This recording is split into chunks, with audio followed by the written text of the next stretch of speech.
David Licauco nahuli na sa kanyang salita, buong detalye alamin.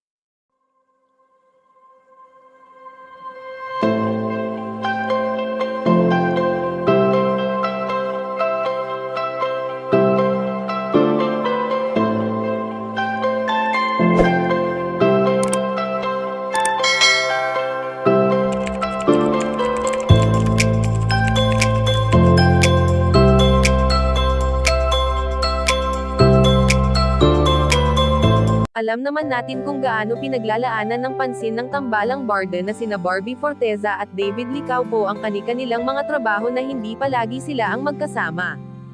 Bagamat may kani-kanilang mga ganap sa buhay, ang dalawang magkatambal ay hindi naman nawawala sa kanilang mga isipan at palagi pa rin nilang daladala ang pangalan ng bawat isa sa kanila na matatawag ng panghabang buhay na.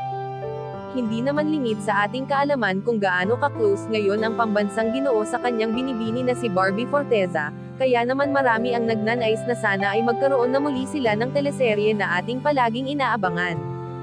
Bagamat nauna nang sinabi ni David Licauco sa kanyang naging interview na this year nga ay makikita natin sila muli sa iisang screen na magbibigay ng sobrang kilig sa lahat ng kanilang mga taga-suporta.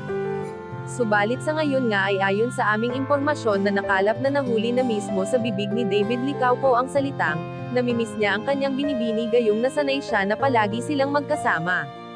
Kaya naman kahit hindi sila nagkikita madalas ay gumagawa pa rin ang pambansang ginoo ng paraan upang sa ganon ay makita at makausap niya si Barbie Forteza kahit magkalayo sila, ay nandyan naman ang social media na madalas nga silang nagkakausap.